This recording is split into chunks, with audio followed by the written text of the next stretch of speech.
people to also join. Then after that, we'll kickstart. I will present. Then I think the second speaker for the day will be Mr. Eric Enchi.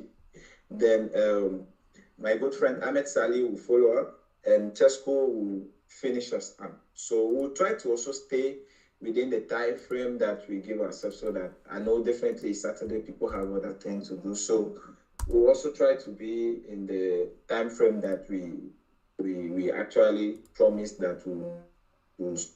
So stay tuned. We'll start in a bit. Thanks.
ايوه، انتوا مشغلين حاجه غير النت غير التلفزيون؟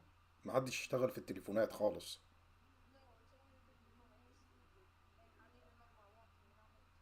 خلاص. Okay. اوكي، يلا سلام. Uh, I think we'll wait for the rest of the people to join us later, but we can start now.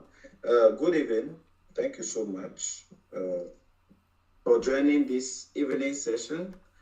I know mostly that Saturdays are for fun and people try to, to shy away from work a little bit, try to uh, rest and, do other stuff. But, we have chosen a profession, let me say, that will definitely push us to learn continuously. And anytime we have the chance to jump on any new material, any new person, try to show tips and tricks, we just have to make time for it. So I'm very much grateful for the opportunity that you people actually leave all that you have to do and join us this evening. So can you quickly confirm if someone just confirm if you can see my screen, the presentation? Yes, I can see. I can see the presentation. Yeah, I can see. All right. Thank you so much. Because time is fast spent, I'm supposed to spend 30 minutes, but I was supposed to end at 7:30. But because of time constraint and to also allow uh, my colleagues, presenters, speakers to also go through their session, I'll just run off in 10 minutes and just talk about the power of approval. So today, our agenda is actionable message in Power Platform. That was what I was supposed to talk about. Then we'll have Mr. Enchi Eric that will do a Power Apps demo. Maybe he has an app, he will talk about the app, what the app does, and along the line we can learn something new and we can get a chance to ask questions. Maybe we have different way of building apps and all that. So his way might be different from your way, but you get to learn something new and you get to question him about maybe some of the things that he's doing, and he can help you, he can enlighten you more on some stuff. Then we'll have Mr. Ahmed Sali that will talk to us about Canvas app and dataverse query delegation. Most of the time we are building app, we get it tangled with this warning situation whereby when you are putting a search somewhere, you are putting a filter somewhere, how the data gets rendered and all that. So Mr. Ahmed Sali will talk about that, and he will also show us a bit of deep linking in Power Apps. So when you want to refer something specific using maybe the session, that particular screen ID to maybe to somebody for approval or something. So Mr. Ahmed Sali will show us that, and our good friend and Mr. Chesko Ayi will show us some design patterns in Power Apps. So he is the main man behind some of the nice apps that we put out there, and he has some secret. He has a very unique way he does some of those stuff. So we can also learn something from him. He will show us some of his tricks and his tips. Then it will also help we improve the design aspect of our app. So I don't have too many slides. So actionable messages in Power Platform, what it is. Most of the time, one way or another, we are confronted with this issue where we need to send approval to somebody because the process flow that we have at hand require maybe a higher authority to approve something for the process to flow.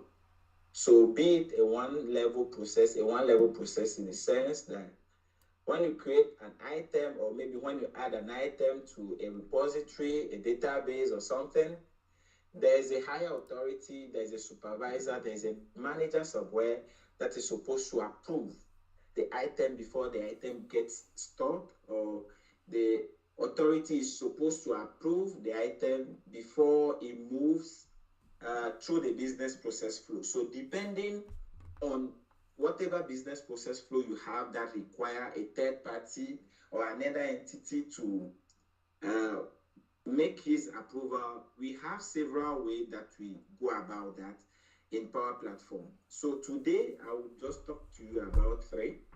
There could be other, but I'll talk to you about three main one. And because time will not allow us, I'm not really sure I can do a demo, but I can flash through some of the things to just give you an idea. Then in our next session, we'll have time to continue, or we'll pick a particular session. It will be in-depth, advanced. Then we'll go through one of the ways to do that, one of the three main ways to do that. Then if time permit, we'll try to cover within the next sessions that we have. So actionable messages in Power Platform, we have the Power Automate approvals, then we have Power Apps in-app approval, and we also have adaptive card. So let me quickly show Power Automate approval. Just a second. I have the screen already open somewhere. Let me just share my screen.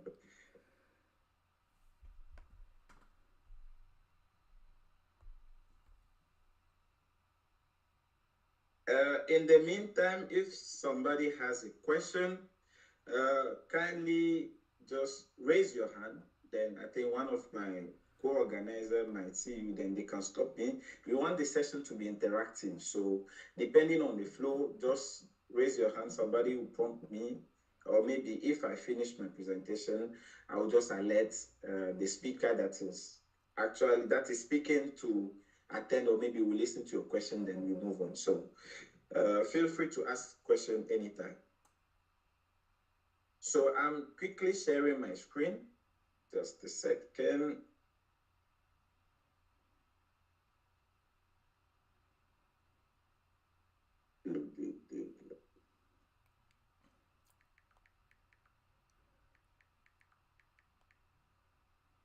All right.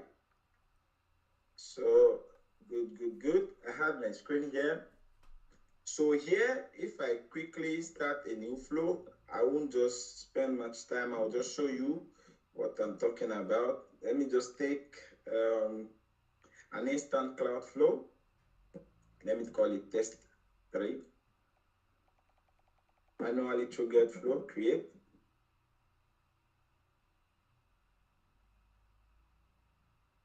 Okay, so let's assume that this flow is manually triggered. There's this connector that we call approvals here. Then we have create an approval, start and wait for an approval, wait for an approval. In most cases, when we create an app, let's assume that we have a database, maybe you use SharePoint. I use SharePoint a lot. So through SharePoint, maybe you create an item has been added, or maybe a record has been added to your database or your SharePoint list, and you want to notify somebody before the item, maybe for the person to take some action, or maybe some set of people to take action on the record or on the item before it moves on, or before your process continue, you need to come for start and wait for an approval. And there's a lot of things that we can do with this start and wait for approval. We have 4 different approval type inside. We have the approve, reject, which allow everyone must approve. So you can have a set of people. It could just be an Office 365 group. It could also be a SharePoint group that you have. It could be just an identity security group in your tenant. Then you can set those people to anybody. Maybe if I have 3 people in the group, in a security group somewhere, maybe they are all managers, and we need all of them to approve at a particular stage. Then you go for this one that require all 3 to approve before the item moves. Then we have first to respond. So if we use the same scenario, I have 3 people in the security group, then I can just select one person. One person out of that set of people can just approve on behalf of the rest. So that means all of them has the same veto power to allow the item to proceed. Then we have for wait for all responses. So it's the same as the first one. It allows them to, everybody has to respond with a comment before it moves on. And we have the wait for one response. So one person has to approve and respond before the item moves on. So that is about the flow, and I'm hoping we'll have more time to go through it. We have also the custom one. We will have more time to talk about it. I think we'll do another session where we go through the flow approval and we test all of these possibilities. So our second one is the Power Apps in-app approval. So depending on the design of your app, you can decide to, I have an app, but just because of NDA, I might not show that. But we have this possibility where you can approve something directly in an app. So based on the fields that you create, that you set, you can decide to have a button in the app there where a supervisor can have a dashboard where all the items, all the records that you have in your database are shown within a gallery that have this approve or reject buttons or functionality. It could just be that you are using a gallery or you are using a data table with various buttons inside to be able to do this particular approval thing. And the next one that is really interesting to me is the adaptive card one. And I don't know if some of you have noticed, when we are coming to Power Apps, let me quickly open Power Apps here. When we are coming to Power Apps these days, and my time is going, let me just chop 5 minutes of your time. When you come to Power Apps, they've added it. At first, you need to go to adaptivecard.io, adaptivecards.io. You enter. Microsoft gives you a whole new way to deliver UI. So depending on what you are trying to do, you can have a very nice card that you send to the person, either via Teams, either via Outlook, or either in the app, in the part of. At first, the functionality was not possible for you to bring the card in the app, but now they are improving it. And if you see here, just right in your Power Apps, when you come down, you can see cards preview. Then when you click it, you have your create card functionality and you have your card. So the card shows you those cards that you've already created, and allow you to just create a new card. But we will create a new card today. I'll show you how the interface look like. So this is card. I actually have 2 cards inside my environment here. And when I take the first one, I have it here. You can design it however you want. It's quite comprehensive, like the way Power FX looks like, but just you don't have the ability to add things, objects next to each other. It's not in a linear form, but you have it, I think, vertical. So you need to add it anytime you want to add a new functionality. You can't add closer to it unless you create a set. So you have all the distance. We won't really spend time on it, but I think with the subsequent event that we'll do, I'll show you how to use it, how to deploy it in an app, how to have the link, and how to use it. I think that is all for my approval session. Because time is fast spent, I will just give the floor to the next speaker. In the meantime, while the next speaker is preparing, I think it's Mr. Eric. If you have any question, this is the time. Thank you.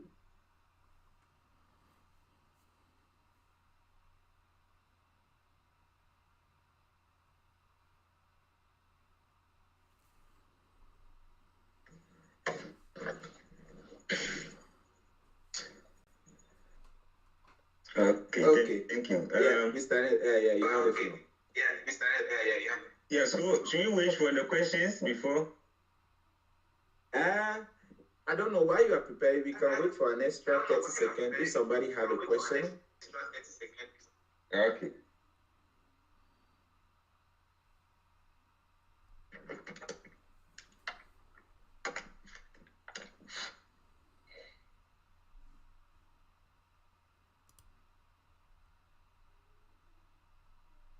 Okay. I think we are good to go. You have the floor, sir. Okay.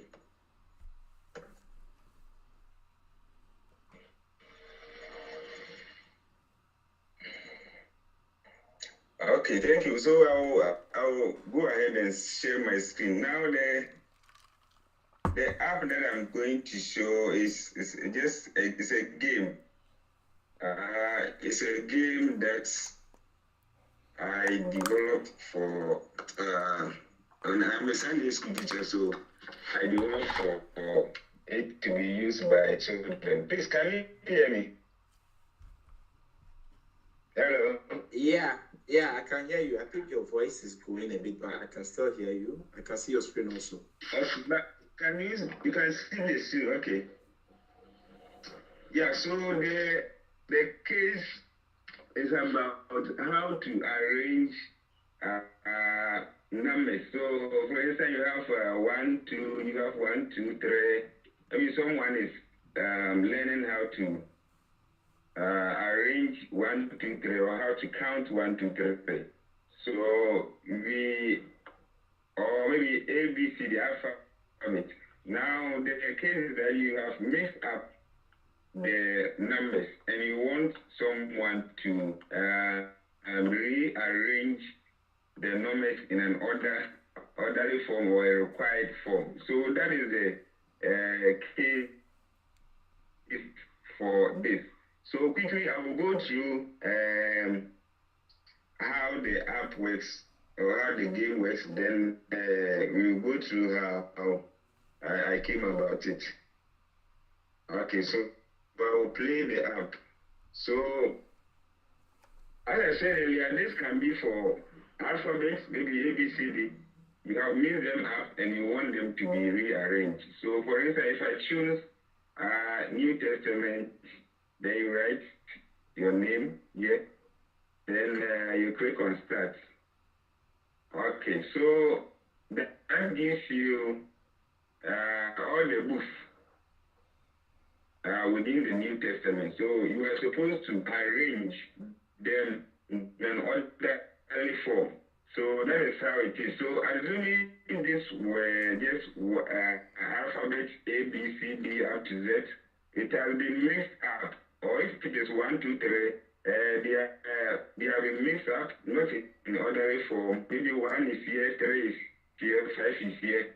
And because the person is just learning how to count 1, 2, 3, they are supposed to rearrange it. But in this case, I'm rearranging how the books in the Bible have been arranged.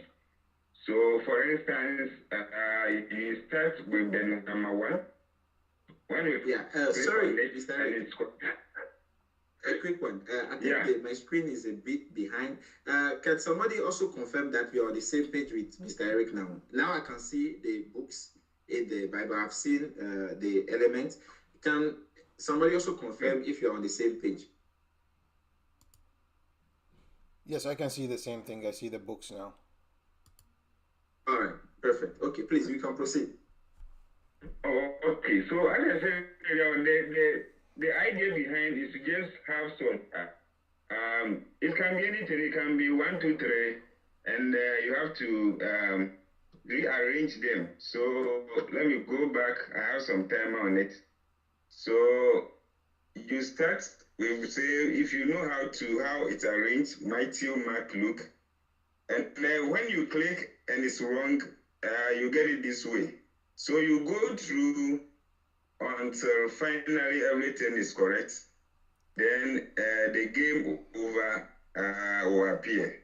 So basically, this is how the apps look like. So I will go ahead and explain how I came about it. When you choose the next one, the same thing. So the case is that you have a list of items mixed up and you are supposed to rearrange within a certain time. I hope the case itself, the business case is well explained before I go to how I came about it. Yeah, just a quick one from me. So, Okay. what is the how long? What is the duration of the game in case you are arranging the books? How long does it take? Like, what is the timer on it? How long does it take? The duration actually. Okay, for the purpose of this presentation, I made it 2 minutes, but I normally will give 5 minutes. Okay. 5 minutes. Awesome. And it's also based on the person who is doing it. You can go back and set the time, reset the time. But for the purpose of this, I set it to 2 minutes. Awesome. Understood. I got the business process of it. Good. Okay. So let me go back and look at how I came about it. So first of all, I have an Excel sheet that is connected to this. Let me share the Excel sheet here.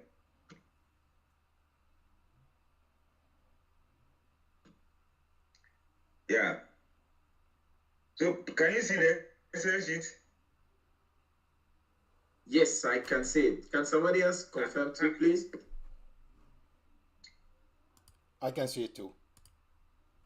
Yeah, so I have a table here with the books, and I've divided the Testament into Old and New Testament.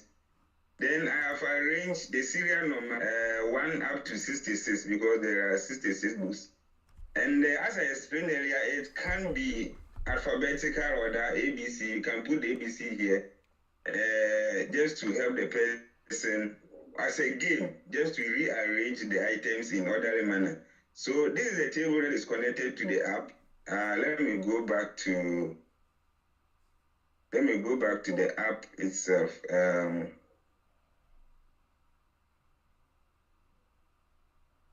Yeah, so on the first page of the app, I have these items, that radio item that I've put the table on it.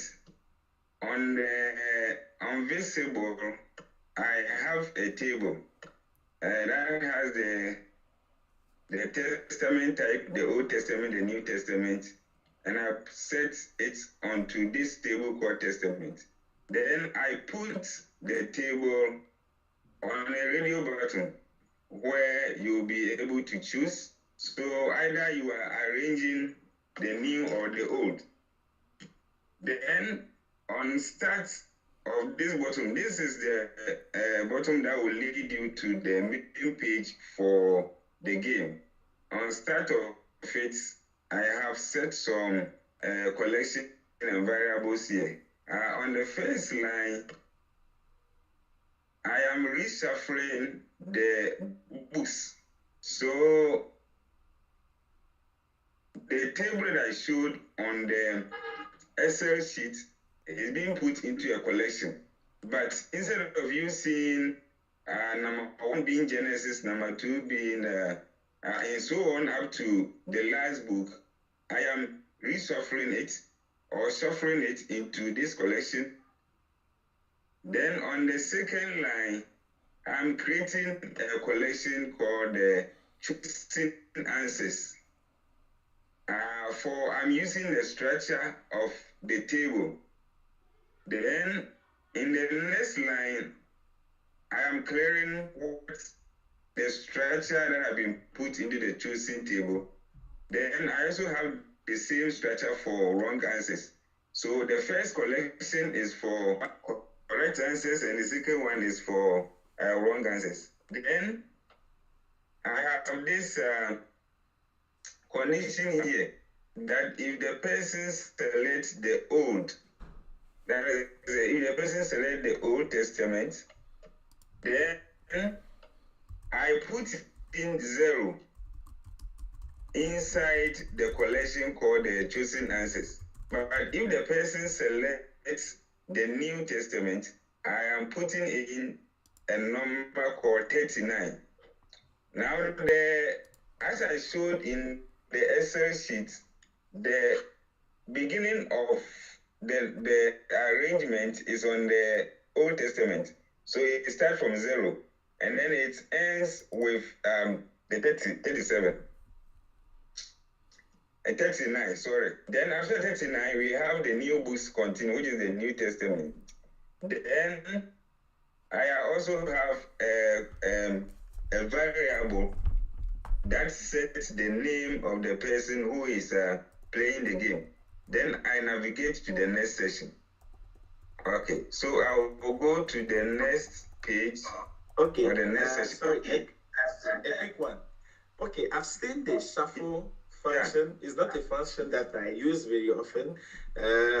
So if I understand the process well, the shuffle will allow you to have a new set of arrangements depending. So it's not like you have a static arrangement that you've done, but anytime the system will give you any random arbitrary arrangement for all the books that is shown inside the collection.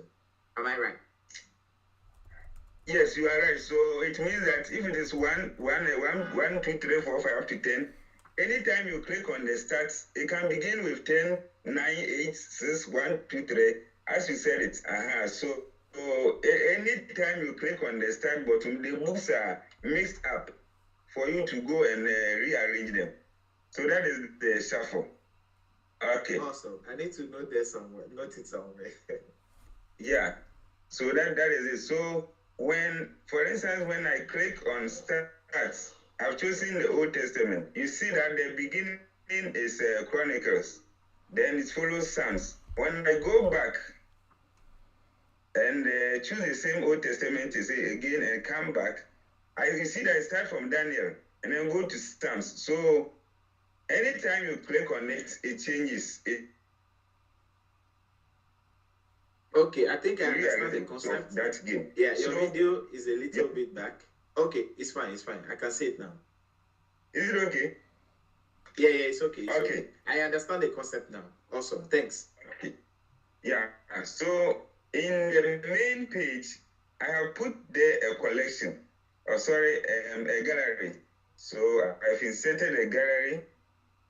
Then on top of the gallery items, I have put there the shuffled collection that we created when we were clicking the navigation button. So we see that the books are being rearranged. Then inside the gallery, I put them a button. So in the button, you see that there are some a bit of I made the top right 30 and then the top left also 30. So the top left 30 and then the right the bottom right also 30. So that's tweak the bottom a little bit. Then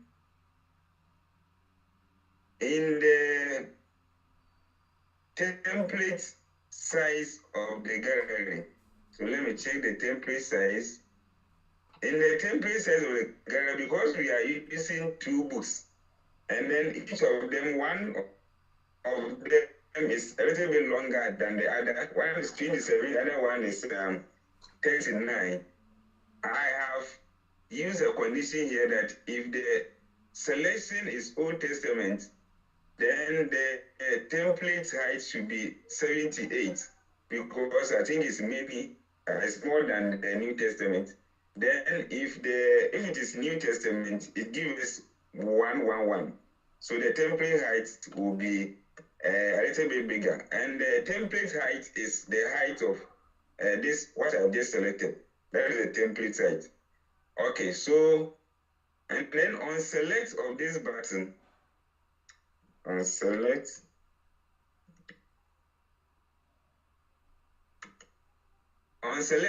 each time you select the button, I have created some collections and variable. So on the first line, I have created a variable called chosen item. And then I pick the last item that has been chosen and put it into the chosen item.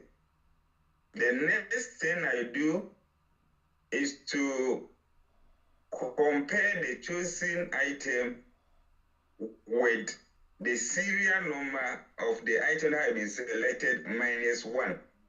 So the comparison here will show you whether what you have selected is a continuation of the previous selection. So for instance, when I go to the collection here, this is the chosen answer. The first line is 0. Then I have a wrong answer, which is nothing because we haven't selected any item. So the chosen item now is 0. Now, because we know that the first item is Genesis, the Genesis is 1. So when I look at the selection of this, the unselected button, select. So let me go back to the first line. So for instance, if I select the first one, what is Genesis? It's 1. Now it compares with the serial number. And the last item here is the one that was selected. So the last item here will be 0 because I haven't selected anything.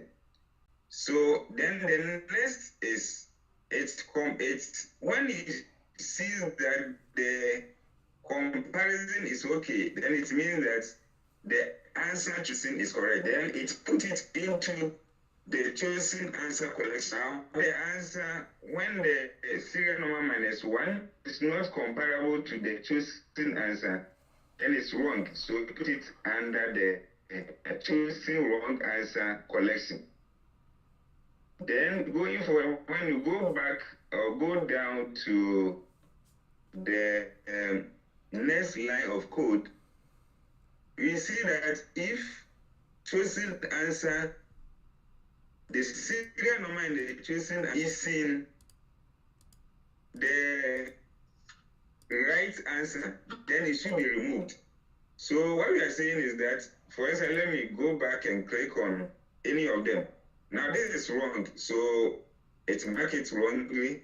So when you go to the collection, you see that we have the right answer here. There's nothing there. When you go to the wrong answer, this Christianity has been selected. So it means that instead of selecting Genesis as the first line of item, I selected the Christianity, which is wrong. So it put it inside the wrong answer collection. When I select the correct answer, which is Genesis, where is it? Genesis is on the first row. In the first row from down. Yeah, down. Okay, thank you. So when thank you. So when I select the Genesis, it puts it into the correct answer collection. Yeah, so you see that it put it here. Now, the wrong answer too has the ecclesiastes. Now, as you select and select and select, you reach ecclesiastes. If you select it correctly, then it moves from the wrong collection and put it into the right collection. So that is how it works. So then I have some other items on the. When you look at the item that is ruling, when it is correct, it gives you a bottom of green, and that will be on the fill. Yeah, so if the selected item is in the correct answer, then we have a yellow-green color, otherwise it should be brown. I did the same thing for the icon that is blinking, the yellow tick icon. And then I did similar one for the icon on the head of the ecclesiastic that is going around.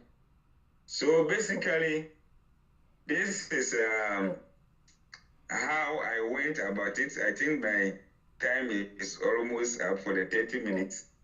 And yeah, so basically this is how I built it. If you have some questions, maybe I can throw more light on some of them. Awesome. Thank you so much. I think I'll start with the questions. I've seen the icons that you put there. I think the check icon for when the answer is correct. I see it, and I see the distance, the error icon too. Are they GIF images, or they are just icon that maybe you have some particular styling around it that moves or something? You know, sometimes we see some of these things. We don't know if maybe per se you are using an SVG that you've done extra coding, maybe HTML tag and stuff to make it work. I don't know. How did you go about it? Yeah. Well, this is just a GIF icon that I downloaded from the net. Yes. So it's just a GIF icon. Yeah, so no special thing done on it. Okay. If anybody else have a question, please put it forward. Tesco. Yeah. Thank you very much. I don't have a question. I'm just stealing the ideas. I like creating apps creating games in Power Apps. So I'll take the ideas right here and try and see if I can make something like this too. Thank you very much. Or even improve on it, yeah. The way I see it, just share it where you can get it to GitHub so that you can work on it. Yeah. Is it possible maybe at the end of the session, if we can have access to maybe the app, if you want, we can discuss it so that we make it available. I think some of these apps that we'll do, I'll also be sharing some of the apps that maybe I will present. So if it's okay with you, we can make it available to the rest of the people to also try their hands on it. Yeah, I'll package it and send it to you. Yeah. Awesome. Guys, any more questions? Yeah.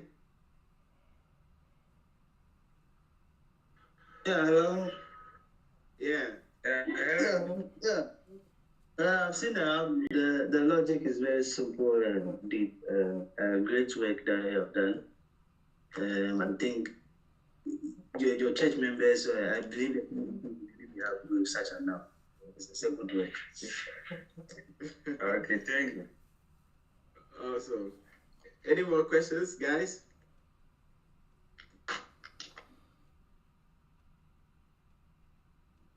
Me personally, I'm a bit, it's complex to build a game on Paras because it's not just about the game. As simple as the game can be, there's a lot of logic that is put in place. To be honest, also looking at how simple the game is and the number of collections that you need to have, the logic sequence that you need to put in order to get the sense or maybe the right side of the game and the wrong side of the game is amazing. It's very mind-blowing. And I think most of those people that I fear is those people that build game on Power Apps. And I think today I've seen this guy, I forgot the name. I think he's one of the product manager or something with Microsoft. Ilan Feinberg, maybe I'm getting the name wrong. I could drop the name.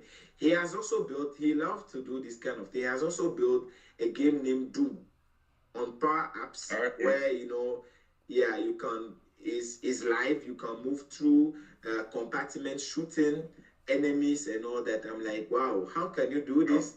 But I can drop the link to the post. Maybe you can also bring some idea. The game thing on Power Apps, I haven't come here yet, to be honest, but I'll also try my hands on it. Yeah. Guys, any more questions? You are welcome, Mr. Eric. Any more questions? I think, Ahmed, you must be preparing. I think in the next 2 minutes, your time starts. Ahmed, are you with me? Yes. Okay, then let me unshare. Let me. Oh no, you can wait for a while. I'm just giving him heads up I'm just giving him a heads up. In case somebody has a question, maybe this is the time, but he was just aware that in 2 minutes he'll be starting. So once you go off, then he will pick it up. Okay. Serge, do you have any question? No. Okay. All right. Ahmed, please, the floor is all yours. Thank you so much, Mr. Eric. Awesome presentation. We can talk about it, how we can get the app. Then I'll share it with the community. It will definitely be on the community page on our Power Apps group on the Power Platform community, the Microsoft one. So we'll share it over there. Anybody that wants it, you can quickly get in touch with me and you will have it. Thank you so much, Mr. Eric. Ahmed. Thank you.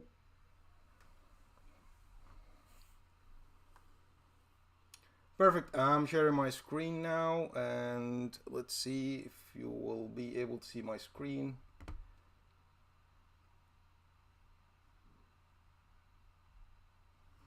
Yeah, I can see it. You can see my screen now? Okay, I don't see it, so that's why. Yes. For some reason, I do not see my screen yet, so that's the delay that we have in. It's a very nice job, Eric. Great, actually, app, and I like the use of the shovel. That is awesome, really. Yeah, thank you. Yeah, you're welcome. You're welcome. So let's see here. Anyone in the YouTube, just let me know if you eventually will see the screen, because I think I shared it, but it's still not showing in Teams for some reason. But probably it's somewhere that I don't see it. So, yeah, the YouTube is live, but okay. I think the shared screen is not showing. I think you need to move this thing. The shared screen is not showing. I think you have two screens right now. Okay. One that is shared and one with the identity, the users on the call. So okay. Check it again. I think you should probably share the whole screen on the OBS Studio, because it's just picking the screen one. Okay. How about now? I think now, do you see the screen? Just a second. Yeah. So good. It's showing on the YouTube. Yes, it will show on the YouTube, and I think I just want to make sure that you guys see it also on the Teams.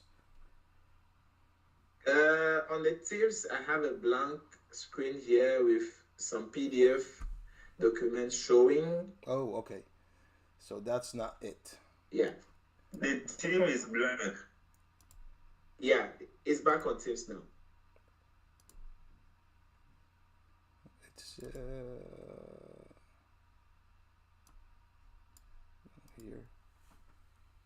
Okay, let's try this window.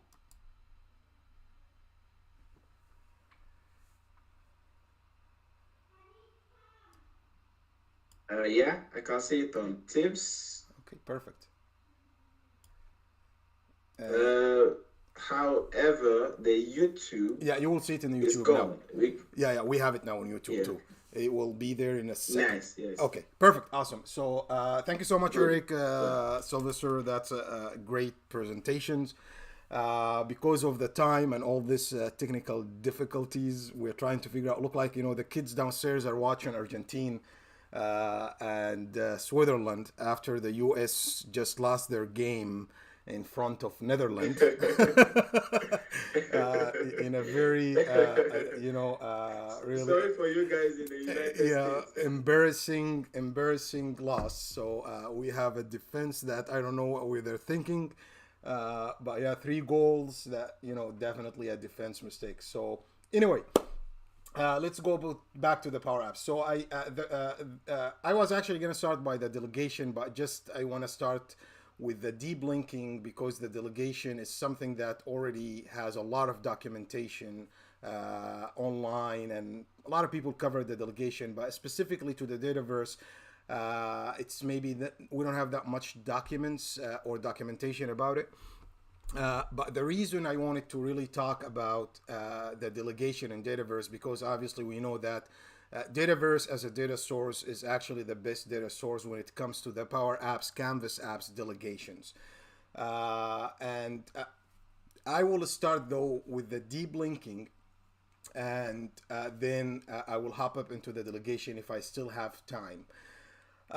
For the deep linking, the reason that actually I thought to look into the deep linking, so I have two scenarios here. The first scenario is if you have like multiple Power Apps, Canvas apps, and you want to move from one app to another without changing any kind of user experience for the users to really even recognize that they moved from actually one app to another. These apps can be in the same environments, or actually they can be in completely different environments. And at the same time, the user will have the same experience like they are still in the same app. The tab will not change. The browser tab will not change. And if they are using a desktop, like if they installed the Power App into their desktop, and this is something that I'm not sure if you guys know, that you can actually install the app to be similar to like, you know, a desktop kind of app. Anyway, so there is certain kind of limitation when it comes to the Power Apps and the amount of screens that you can have in the same app without barbering down the performance of your app. And this actually was not the issue that I faced. The issue that I faced in one of my projects, it was actually when working with Dataverse, and you have more than 10 tables that being added to the to the same Canvas app, you will have this weird warning that you have exceeded.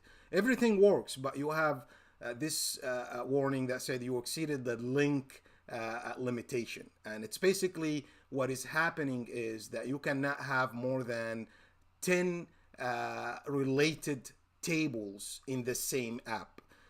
Again, you will not have any error. Nothing really is stop working. It's just that warning that obviously we know now. When you see a warning, it's better to actually eliminate the issue behind that warning. So that's when I come to my mind, and I will just split my app into two apps, and then I will just have this linking between the two apps. So let's hop up here to the scenario that I have. I'm gonna just run the app A, and then I have app B. And we'll see how we're gonna do this. So in this app A, I have very simple scenario here for testing. So I have a table. This table has some students information, and I would like to move from app A to app B without, as an end user, you will not feel any difference in timing. You will not feel any changing that I have left the app and I went to another app. What this will do actually, you will actually select one of the records here. Let's say that I will select this one, and then I will say that I would like to navigate to app B, the screen number 1. So obviously when you navigate from one app to other app, you can also determine in your URL parameters which page that or which screen that you will landing at. So from here, I will land on the first screen in that app. So I will click on this one, and that will take me to that app right here. Again, it did not change another tab. It's actually replaced the tab. So basically, if I go back now, I will go back to the same app or the previous app, right? So here, you know, I will again go to screen 1. And what I actually did is basically I launched that URL and I came to this screen right here. And then as you can see, I have passed some parameters along with that URL that I passed. If you check this URL, it's gonna be, this is the URL, and everything is normal. And this is basically the specification. This is where the deep linking come in. So these are the parameters that I'm passing along in this URL. In this URL, you can pass more than one parameter, and you can pass like, you know, static variables like integer or string or text, or you can pass a record like a full table record. You can pass in this actually URL. Now I can go back again from here. This is another navigating back, and then I go back to the main app. And I can actually go to another screen. For example, this time I will go to the app B, but I will go to the screen number 2. So I will go to screen number 2, and you can see here, this is screen number 2, and I pass along an email address of the selected. Again, this information that I passed is dynamically according to what I have selected from here. So if I select, like, you know, Hamza Saleh here, and I go to the app B, what you will see here is going to be the information of that student. So I pass the information of that student. This is just an edit form, basically. And I can really actually change here and actually update the information, and these all actually gonna update in the table. So if I click submit, you know, that's done, and then I will go back again. I didn't do any kind of like verification here, so we'll go back here and see, as you can see, the name actually has changed already. So basically I can edit in one app, create new record in another app. I can do a lot of things by passing these parameters around, right? So now let's go and, you know, see how that works. So I will go here to the edit studio, and let's check out and see how that works.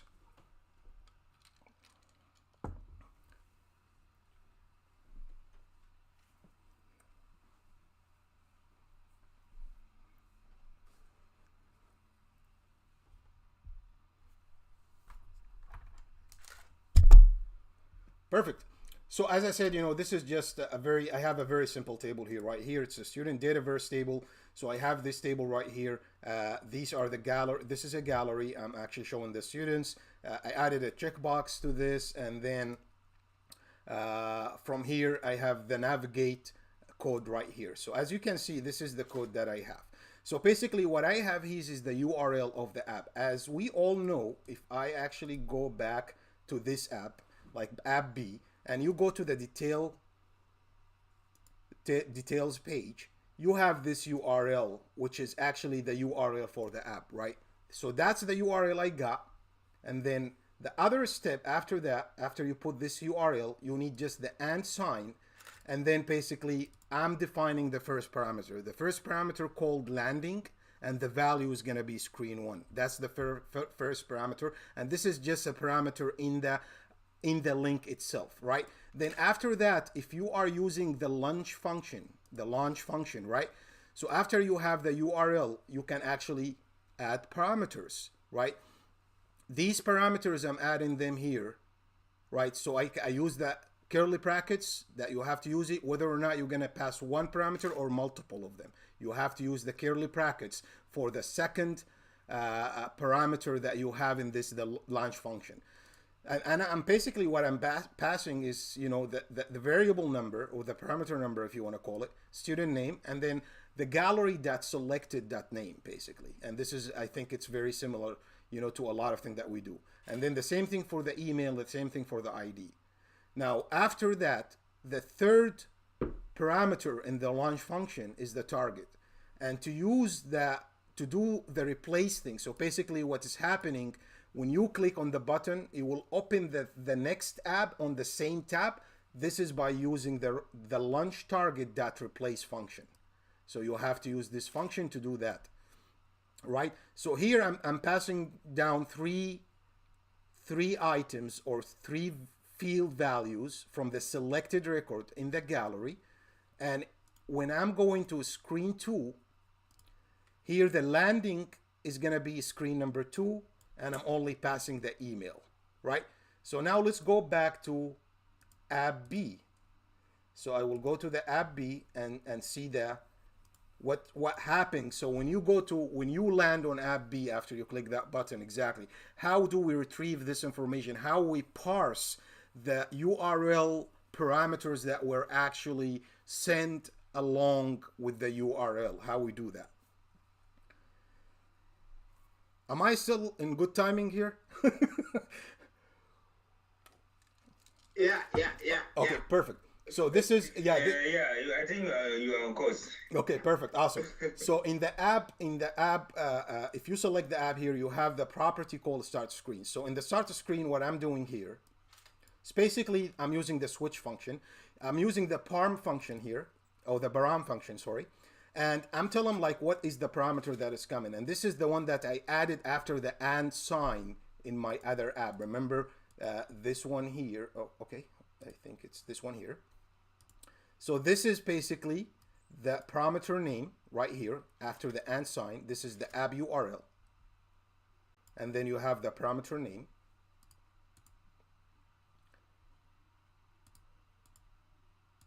All right. So this is the I said switch actually when it's taken out from the URL, the parameter landing. If it is screen 1, if it's equal screen 1, then navigate. Remember, you can, in the start screen property, you can actually determine which way you want to navigate, right? That's where you want to go to navigate.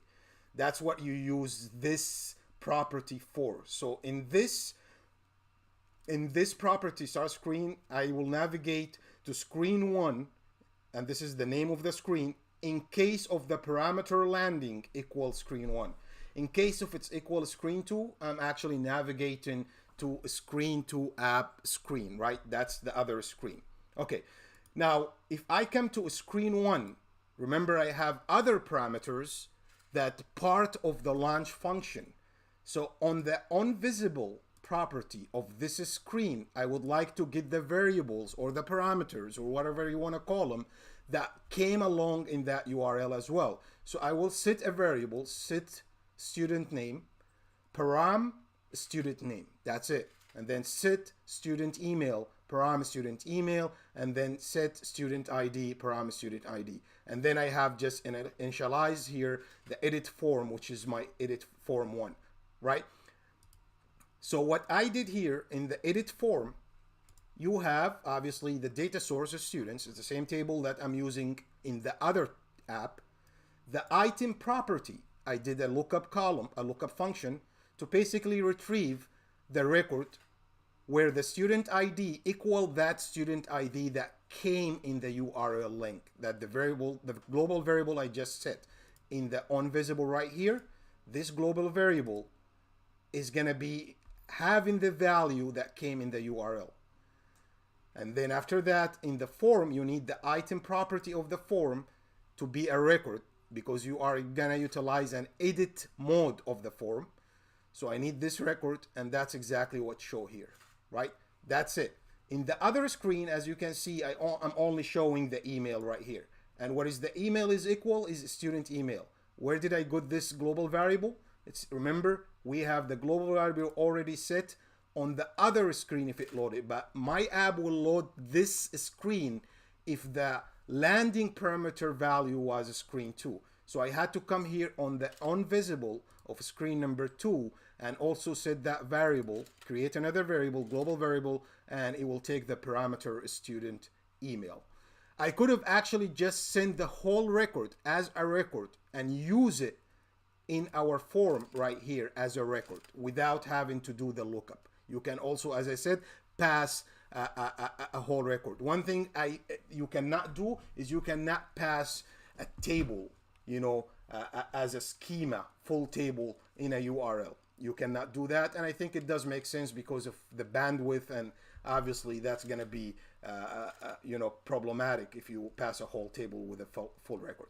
So this is basically everything that I have in the deep linking when it comes to multiple Power Apps, Canvas apps, and you want to move from one app to another app, carry out data, and then use data in other operations, and you can just keep going back and forth between these apps and without the end user actually feeling that they are using multiple apps.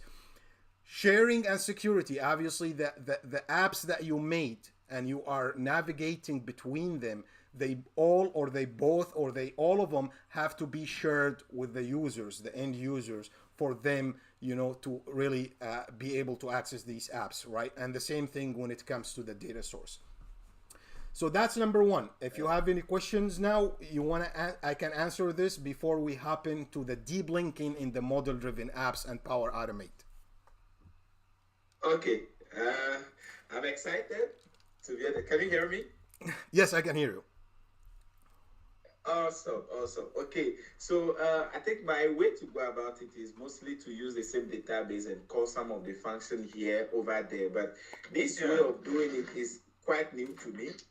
To be honest, it's quite new to me, and I love the idea because I'm also thinking about some of the scenarios that I have in my app that I can easily shortcut using this your technique. So as you said, rather than just specifying, initializing three different variable for the various attribute that you are bringing from the other app, the student name, the student ID. So you can bring the whole thing as a record.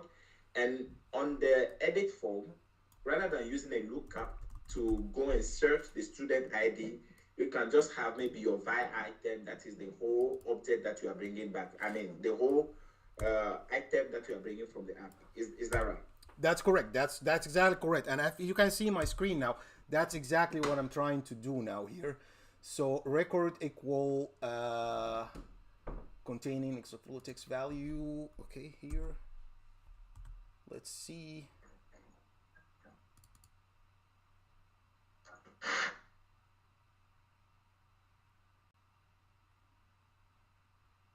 Okay.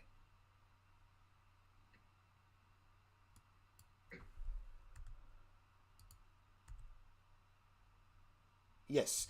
So that will not work. So yes. Actually, I think I mixed the two topics. Sorry. So we have something, the navigate function that you use to navigate from one screen to another in the same app.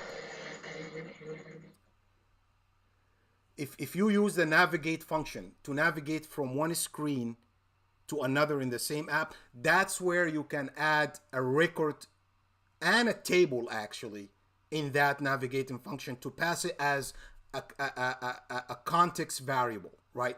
But yes, here you will be able to only pass things as a text, right? I have actually another app if you would like to take that look. What I mean is if you are using the navigate function, from one screen to another in the same app, you can pass these variables that will not be initialized until you land on the destination screen. And I have actually a video and a blog post I will share with you guys in my blog site about this, basically using the navigate and the context variables in the same app. Though if you are moving from one app to another app, you cannot send a record and you cannot send a table, right? You will only be able to send text. Okay. Yes, thank you so much for bringing it, because I probably mixed it up. The loss Sure, of sure. USA is still affecting my brain. So but I'm wearing my USA hat. Okay. Better luck for you next time. Oh yeah. Okay, so Yeah. kindly after this, kindly share the link to your blog post or maybe to the video so that I think it's something that is Let's peculiar to me. I would love to know more about yeah, it. I will actually type it down here now. If you guys can see it, it's very simple. It's powerplatformplace.com, powerplatformplace.com.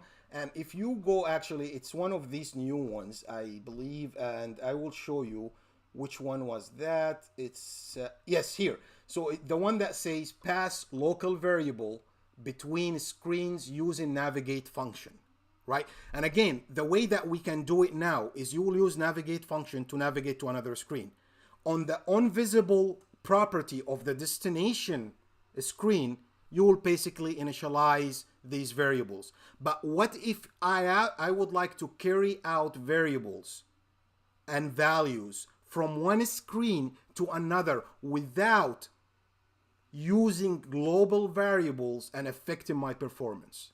That's when you use the navigate function with the context, because these variables will not be initialized until you click the button to navigate from one screen to another. That's the only time. If you use a global variables, then obviously they will be in the memory once you initialize them, and you cannot just, have them gone until you set them to blank. But this one, if you navigate from one screen to another, they will be initialized. And once you move out from the destination screen to any other screen, they will be wiped out from the memory. I hope that's clear. Okay. So this is here, yes. So pass local variable between screens using navigate function. Okay, awesome. So let's hop in here to the other way to do deep linking, which is using Power Automate. And this is slightly different because here I'm dealing with model-driven apps. So it's nothing related to moving from one Canvas app to another. It's more kind of what I would like to send a record via email to someone to click that record that they will open the form in a model-driven app for them. And I think it's very simple, specifically that we know that, out of the box, we have this email link thing that you can email link. So if I go, this is basically a customer table. This is a model-driven app. I have this customer table with basic information. And if I go to one of these, customers, I can see that, they have obviously the information. I have a not nested, a sub gallery, a subgrid here as well. This is just basically, some of these information.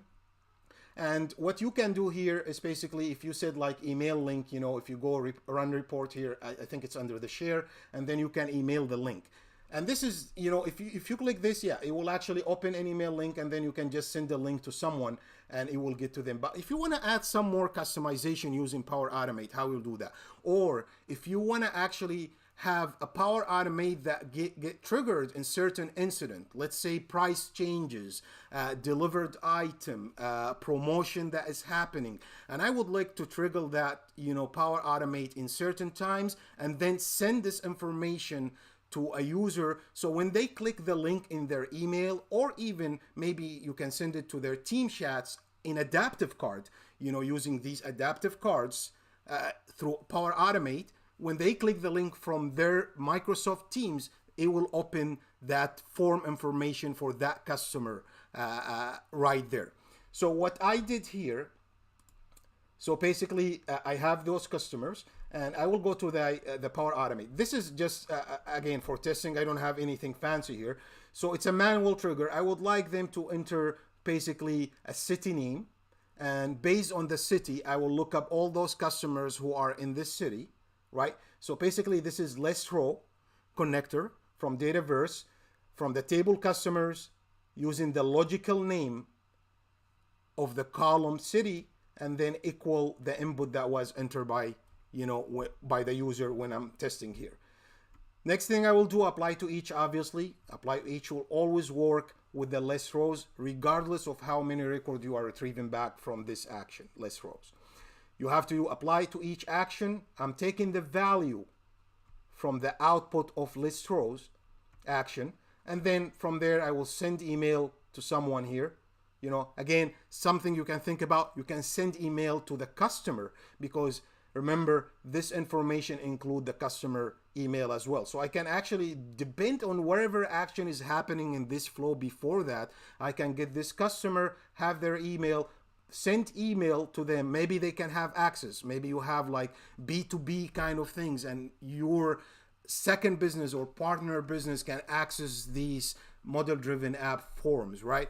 So here, and then after that, basically you use HTML, or you can basically, I will just copy all this, and you can just, build wherever you want to build here. The URL that you need, it's the URL that you get from your form here. So this is my form, right? This is a form, and you can take all the URL except the ID. Do you see this? Everything until the ID, and you leave the GUID value out. That's what you need. Why? Because the GUID value will retrieve dynamically from our list row action, right? So this is the URL. This URL does not change, right? It doesn't change. Obviously it will change if you are talking about you are in production and or development to UAT to production, but this URL that you will use, and then you take that URL, basically you paste the URL, or what I did, I just said like, click this link, for example, and then I highlighted and I pasted that link, So basically what I did here, I will copy this, and this is here. I didn't do a video for this before, so that's why I'm trying to show you. Link the target, so it's gonna be, I'm linking this. Obviously this is still missing what? Missing the GUID function, the GUID variable. Then if you actually go back to to view the code, that's what you will see, right? Before that, I would like actually, before this link, I would like to add the customer name, right? You know, so this is check customer promotion. I just, you know, customer name. And the customer name is obviously coming from the customers in the specific city that I will enter. So I will go to the list rows and I will get the customer name here, which is customer full name. That's it. And then from here, I can go back to my code, right? So this is everything I have, but I need to put something here after the equal, which is the GUID value. And the GUID value, how we get the GUID value, it's basically the table name. If you check all these fields that came out from the list rows action, you look up for the customers, which is the table name. So you find the customers, which is the table name. Here, let's just, okay. And then I have the display name for basically the column that it's holding the GUID value. I like to call this, I rename this column in all my projects, by the way. And one reason for this, because it's going to be a lot easier for you, you know, if you're gonna start, you know, using these GUID values. So I would highly recommend renaming the GUID values or the table that the unique identifiers, and add the word GUID to them. So that's what I'm looking for, and that's exactly what I will insert right here, you know, after the equal sign. And that's it. So now let's save and test. Here I'm gonna see, like, let's you know, check any customer here, and I would like to see, let's say that someone from, you know, Seattle. So I'm gonna just copy this. I will copy Seattle, and who's here? A quick one. While you are actually preparing for the Seattle, I've seen the customer ID, I've seen the guild ID. Can you quickly throw some more light on the difference? Because is that the customer ID in the table, the sequence number of the record of that customer, and the grid ID, a unique identifier from the system perspective of the customer in the table? Can you share a little light on it, please? So the GUID, so that, you know, yeah, let's go back to the table here. I have this table here, customer, and these the columns. As you can see here, this is actually the system column that the system create, right? Every time you create a new table, you have this unique identifier table. And this a system column. This is the system column that used to track all the changes for every record in this table. And it's very useful if you are building something that require auditing. You know, here in America is big thing that, you know, audit data. It's very important to keep records and history of auditing. So you want to actually record this information. So this is basically the GUID that is the unique identifier of each record in the customer table, right? That's what it is. There is another thing here, by the way, and this is sometimes confuse people. If you check here, there is the OData. Let's delete this. This is the OData row ID. And we are not looking for this. And the reason I'm going to actually show you for this exactly. So let's just put this here, and I will put this right here. Okay, that's it. Just make it like way down there. And let's run the, you know, let's run the app, and I will show you. So you always have two unique IDs you get from the list rows action. It's the OData ID and the unique identifier for an instance, they call it in Power Automate, which is basically the default GUID column that is created by default every time you create a table, right, for the first time. So let's test.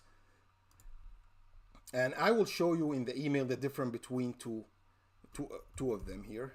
Seattle.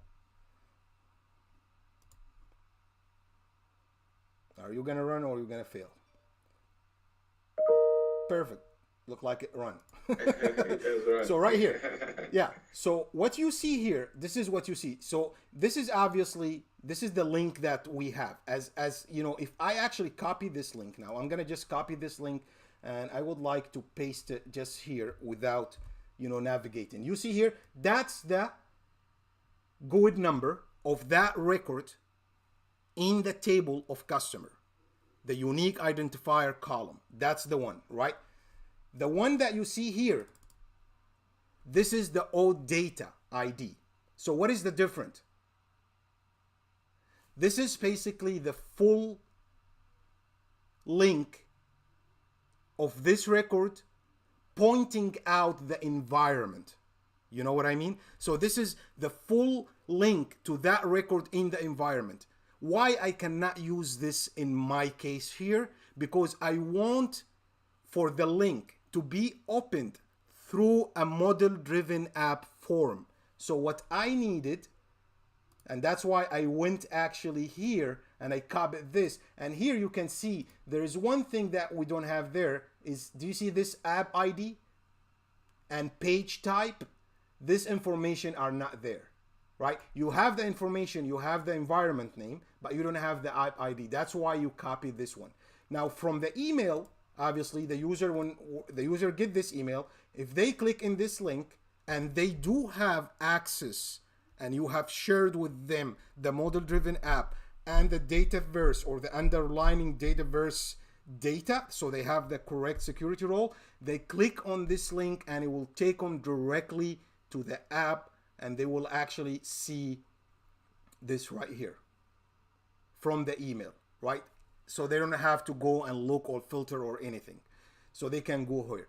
Not to mention that you can actually send different parameters, but I have not done anything if you are planning to use client-side scripting. So if I want to use client-side scripting, so basically when this form load, I will send along in that URL some parameter, I will read them by the JavaScript and then do some kind of work right here. And that's everything related to this, and that's what I expected. I already exceeded the time, so I'm not gonna happen to the delegation, so it's gonna be next time. So if you have any questions now, just let me know. Awesome. Guys, here I expect you guys to ask more questions. Also, Tesco Niai, I think this is awesome. I understand now the OData type, why you are not returning the OData, because basically you want to show the information in a model-driven app. Whereas you are using the OData, it will show in another format. So I think I get the difference now. Thank you so much. Guys, any question from your side? Chesko, Niai, I don't know, Eric is still with us. So if anybody has a question, yeah. Okay. Mine is not really a question, but just a comment. I like the way the deep link was done, especially in the model-driven app.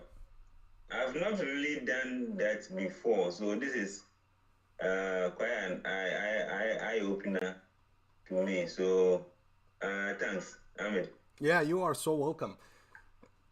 Yeah. Thanks so much, Eric. I also think, so a quick one. I think it's not everybody that have access to the dataverse in their environment because of their licensing option that you need to buy additional this, and it doesn't come by default with maybe the M or O365 subscriptions that you have. So you need to have a specific subscription. Either you go for the Powerhouse model or you go with the bundle model. Sometimes when you have dynamics in your environment, you have access to data very straightforward. Or when you have a project in your environment, you have access to data. So I think that is because of that's reason why most people don't get to try their hands on Dataverse. I particularly love Dataverse because it's a relational database, and it allows me to have that feel like I'm using SQL to do things. And maybe the experience quickly you get how do I say, the runtime is shorter compared to SharePoint. You can quickly retrieve things compared to SharePoint. So you should try more. You should try your hands on it and see how it works. So Mark, do somebody have question again?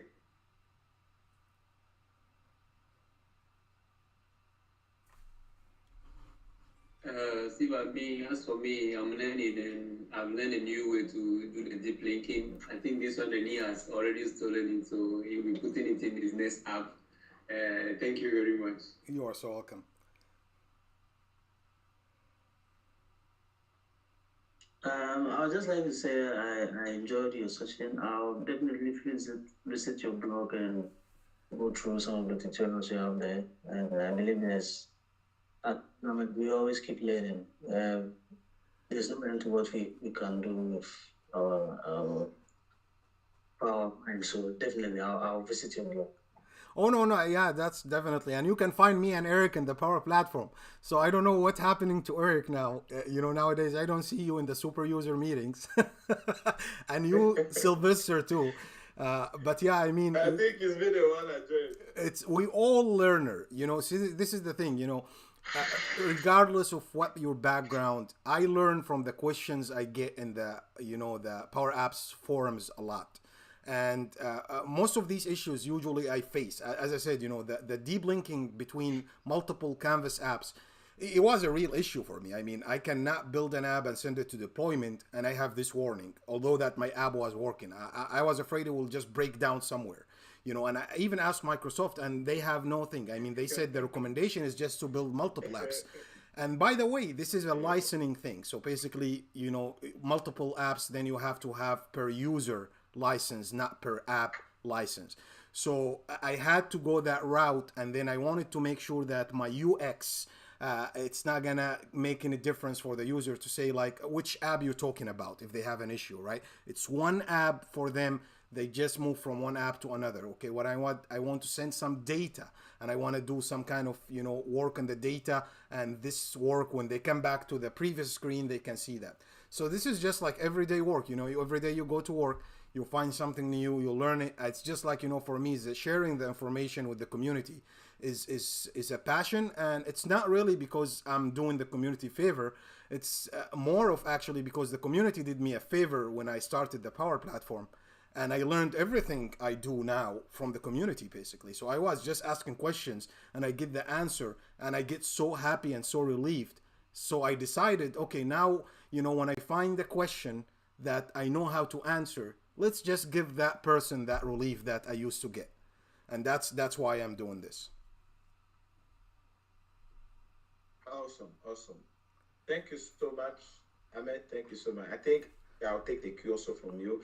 I also got the same feeling whenever I try to help somebody, then I try to learn more. Whenever you are also teaching somebody, you are also learning. So I think that is the key word here. While you are trying to show people how to do things, you also find a new way to make it stick. So thank you so much for sharing this with us. I think it has helped me, and it has helped most of the people on the call now. So the last speaker, just go. So if anybody doesn't have, if somebody has a question, this is the time to put it forward.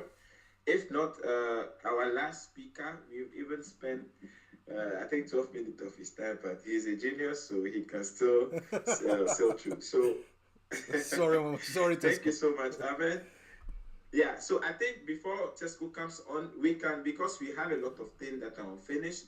So this is one of the sessions that we'll be doing currently every month. So I will check with the rest of the speakers, they are co-organizers, if we can find a nice time to do this kind of events whereby we demo something, then we get more chance to ask more questions to understand something specific, aside the monthly digesting that we do, which is a normal talk show where we discuss about the new things, maybe the new things in the community. There's no demo, but it's just a panel where we talk about the new things in Power Platform as a general, as a whole. Then we have this session where we showcase some of the apps we get to learn more thing, and we are discussing another troubleshooting session that will come. So once the session is confirmed, I will let you guys know, and we'll have all of them concurrent. So thank you. Tesco, you have the floor. Okay, thank you very much, Sylvester.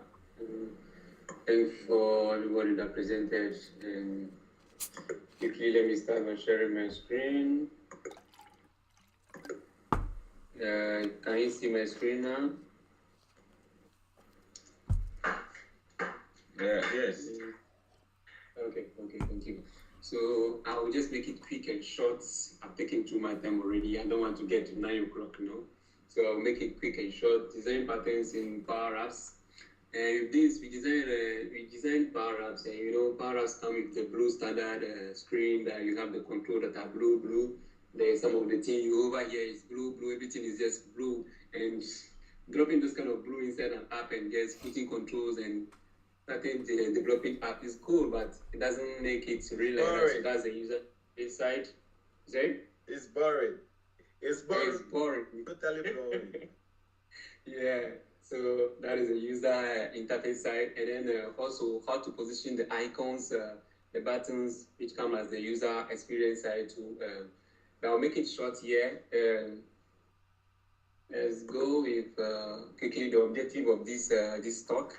So is to present not a pretty app, not to help you make a pretty app, pretty. So there's no such a pretty app for me. It's just simple app that I call them.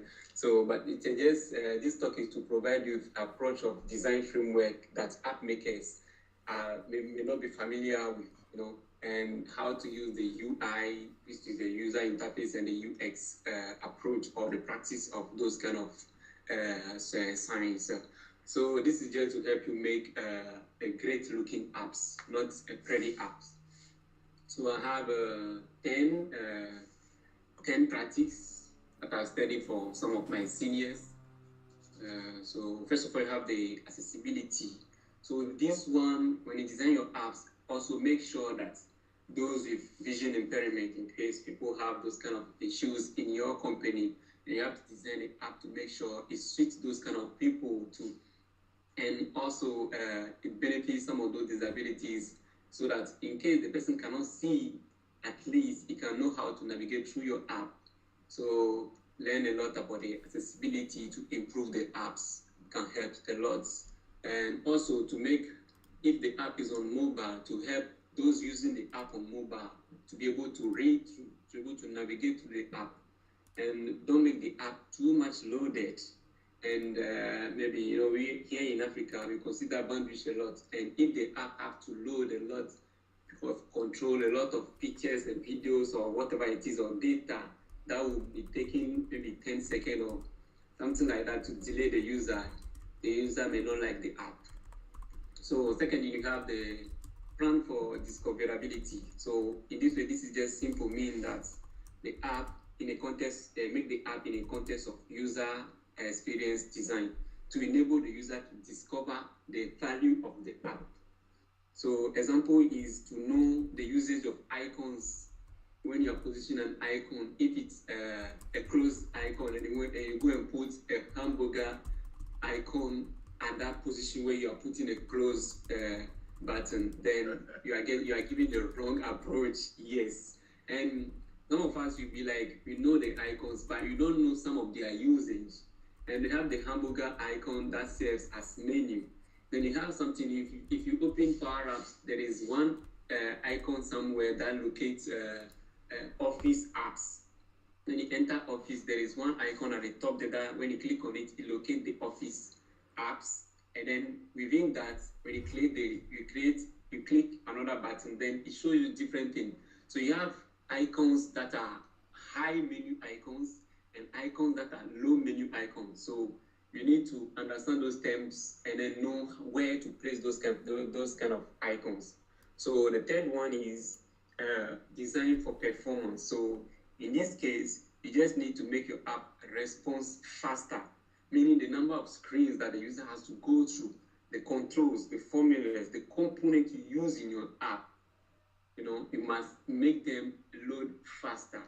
And if it's a process that the user has to go and scroll long forms, you can either split it when you feel a little one, then you click on next. That approach may help the user easily use your app. And if you're using some formulas, like you put a lookup on a collection, on a gallery that have to look up at any time, it will slow the performance of the app, and therefore here the app will start behaving some way, which is not good for the user. When you start looking at those kind of points, you start ignoring your app, the apps. It will not be for a good benefit for the company when this practice are not well used. So the fourth point is to respect the cognitive load. At this level, knowing the right information to put out there. So when the database is there contain more than 20 columns, the user may need only 5 columns. You don't need to load the rest of the column. So just put those 5 columns for the user and let it go. So displaying the right info for the user at this point help improving the app.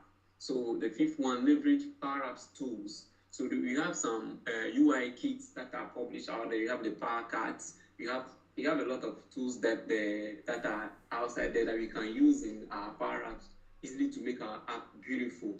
But not going and downloading other things. When I say other things, I know there are a lot of controls out there. Like there are a lot of components out there, but make your app simple and unique such a way that if you have to use a control or a component, you know which one to use. And the best way is to start using the one Power Apps offers already. So if there is a simple button that you can use, instead of you to go and download another one somewhere, or you go and get a feature to come and replace that button out there, it won't help your app. The sixth point is responsiveness. If you're designing your app and it has to go on the mobile, and if it's mobile only, make sure it fit the mobile. If it's tablet, make sure it fit the tablet. But whereas somebody on the phone has to use it and somebody else on the tablet has to use it, and make it responsive. And I will say build the app very simple, mobile-friendly design related to responsive formats. So at this point, the test, how you position the test, if it's video, if it's image, link, or control, let them be readable. So when it's on the mobile, let the test be okay for the person to see. When it is on the desktop, you know how to make the test, the size of the test for the person or the user to be able to read through it. Okay, so 7 points, allow user personalization. This you don't do it in Power Apps. But most of the time when I'm trying to create an app in Power Apps, I always feel at the point that let me create a place whereby the user can have to change his picture or can do some sort of personalization somewhere. So in this case, you can also add how do you call this, the dark mode version size so that the user can easily... As a configuration page, right? Yeah. Configure some of the aspect of the app. The app, that's it. So make it, if you don't like too much white, then you prefer the dark mode, you can easily switch to that, you know. So those kind of approach you can help the user or can make the user loving the app more. And the designer or the app maker cannot predict everything that the user needs or wants for the app. So make those options available for them can also help. Come in. So we have design attractive outputs. So the output side is in case you are trying to, at the point when the user click on a button, load or send an email or an alert or a received email, a notification, or just to extract a PDF or web template, adaptive card format and code. So you can easily go further and design those outputs to look more attractive. So the email like this, you can use in Power Automate, you can try to use HTML form array to be able to display the contents of the email nicely for the user to see it, to interact with its data, which will help. The 9th point is design for Microsoft Teams. So in case you are designing and you know that definitely this app needs to go for Microsoft Teams, then you need to integrate or know the things that goes with when designing with Microsoft Teams is a bit different than designing on the normal environment that you do in Power App or in the browser. So the Teams one has other controls or other things that helps a lot. And if you are not good with that, you need to get to Microsoft Power App, a Power Page, that's app for Teams. Let me drop the website here and see. So here is the designing your Microsoft Teams apps with advanced UI components. So at this point, they already have some kits that are available for you to design the app, which make it beautiful. So you don't need to go the extra mile to create all this one. Please, can you see my screen? I'm sharing the browser. Can you see? I think we are still stuck on your design best practices page. Can you reshare, please? Yeah. Okay, can you see now? Yeah. I can see. Okay. So as I was saying, at this point, Microsoft Teams has already some control data that can easily help you beautify your apps if you are building it in Microsoft Teams. So you can get your kit here right from Figma, and then the design here is quite beautiful, more than the normal one that you do in the browser. And you can also follow this approach or the way if you can also leverage this one to build your app and help them use Teams. So I'm coming back to my slides. Okay, so the last point is to help in scale design standard. In this point, it means that component that you can create component and also share it on the Microsoft page for others to improve that component or others to use that component. So sometimes my colleague, my friend Neil used to say that if you are creating something, it may be outside there. So you just need to search for it and try and leverage on it. And you coming back and creating a whole new component, try first and look outside there. Is it there? All right. If it's not there, is it necessary to create that component? Good. If it's necessary, now create it and also make it available for the public outside there to be able to improve it or somebody else to be able to use it. So with this, let me try and share some cool design I've seen outside that I really love. And I would like you guys to see your approach through this. Come in. Okay, while you are doing that, let me just step in. Okay, sorry. Okay. So I think because of time, you couldn't show something because I was actually looking forward to see some of your magic. Guys, sorry that I chip in like this, but just go build a lot of nice apps, and I think it's because of time that he couldn't show us some of the app, and I wanted to even push him to do something live so that we see some of his approach. But you can show us some of the design that you are talking about. I think next time you will definitely build one live for us to see some of your design patterns in play. Is that cool? Yeah, definitely. Thank you. So look at this app. See how beautiful and simple it is. The controls, anything just when you have this app, you yourself, I know you will love it. You'll be like, wow, this is simple, and you can see the table, the way the lines are just simple. It doesn't attract the eyes, and then power up blue is not that much over here. This is just a blue background, but the color look much perfect or better than the one you normally see on power up. So everything here look very perfect. I know everybody will like this. If you don't like it, then you are lost. And also this was done by April. You see also this, it has white background a lot all over. This help in case in the lightning, if you are outside, it help in disturbing you or you're in the darkness, you can easily read through this. So these are just the two images I wanted to share with you guys, and just like make apps look better, look nice. Not too much colors, not too much controls, but something simple and beautiful. I love that. Thank you. Yeah, they say less is more, right? Yeah. I'm a very bad designer, but I'm glad that actually one of my teammates, he's an artist. He's basically the Power BI guy. So he's a SQL Power BI guy, and he does the Power BI reports.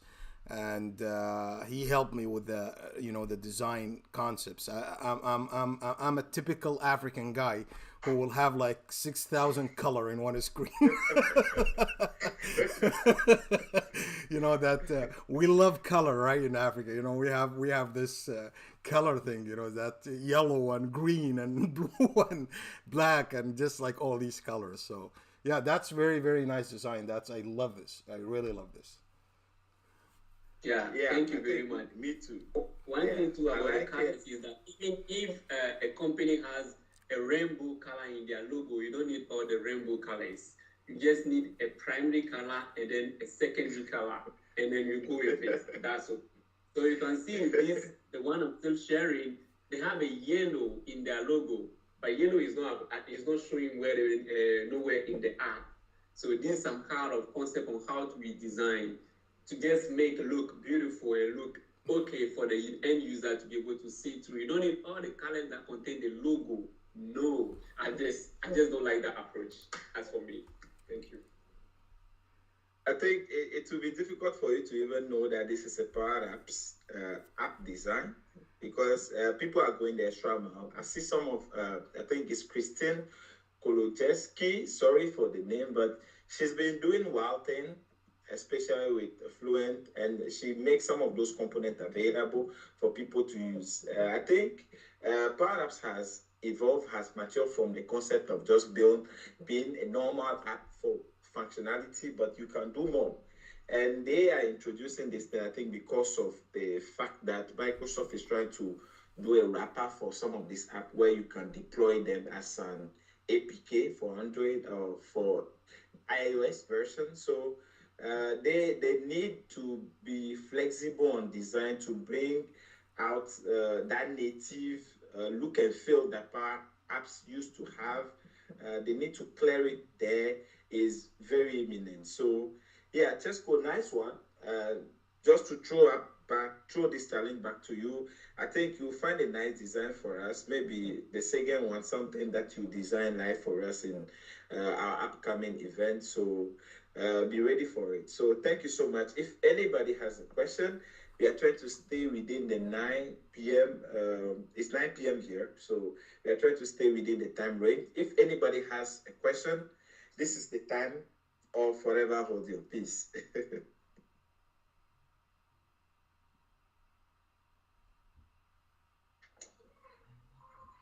Yeah, Sylvester. Yes, sir. So it's just a comment. I think I like the design Tesco brought on board. Maybe next time we should expand it so that he has more hours to do a presentation for us to see. As I may say, I'm also not very good at those designs, but I wish to learn more. We are really plenty. Most of the Powerhouse guys that I know, they are very, very Western designed. Even I picked this one from even Shane Young. Some of his videos, he does awful design, but the functionality is right there. So I think we'll have this concept of front end and back end in Powerhouse because the front end itself is a whole job. You need to have a lot of skill to be able to build front end in Powerhouse. So it's a whole job. And I think Tesco in the subsequent presentation event that we'll do, he will totally build or do a nice front end for us to see live. Okay.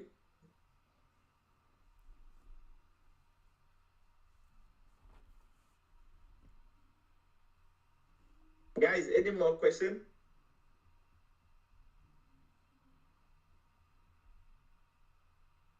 Okay, so thank you so much for your time today. Even though we started late, but we try to be in the time frame. I know you people yearn for more, and this is just the beginning. Most of the time, some of these sessions is also take your feedback to know what we need to improve and all that. And we understand from this very one that we need to set some of the things because we want to make it also live for other people that cannot join the teams to have access to the YouTube. So bear with us with all this experimental thing that we are doing. With time, we'll mature. I know from first, second, third session, we'll stabilize, and some of the things will just easily flow. And to the rest of the speakers, I'm very much grateful. I know this is something people do, and you are supposed to pay for it. I think in the early 2000s, where information is not freely accessible, you need to pay a huge amount of things for knowledge like this. But we are in the era of information, so everything is out there. But to get the right thing, somebody to coach you, to show you, to have to dedicate time to show you all these things without being paid, without having anything as a reward, is really, really very well appreciated. So I thank my colleague speakers, and I want to throw this to you. I think within the next 5 minutes we can close, but I just want to take your feedback on this too. Is there something you think, this session is actually interactive and you just take 5 minutes? If there's something specific that you think we should improve, if there's something you need us to add, we'll definitely send a form out there. But while you're on the call with us right now, could you just suggest some of those 10? If you don't have anything to, let us know if you are doing the right thing, if you should put much effort in it, because we are looking forward to bring another third session where we will definitely call it troubleshooting session, where you have the chance to bring forth some of your issues. You are building an app, you are locked somewhere, you are trying to do something, you don't get it, and we dedicate one community, maybe super user, or one expert, technical expert, or an MVP to it. We'll all be in the call. Then you have a breakout session where the person will spend some time with you and help you do that. But it will be for a limited time, and we are looking for the format to apply to this thing. So just within the next 3 minutes, if somebody have a feedback, somebody will have a comment, a suggestion, we'll be really grateful to take them now. Thanks.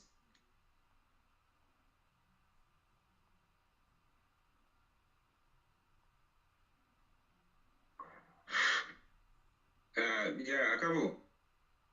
I would rather suggest that I think the number of sessions within the time limit is quite many.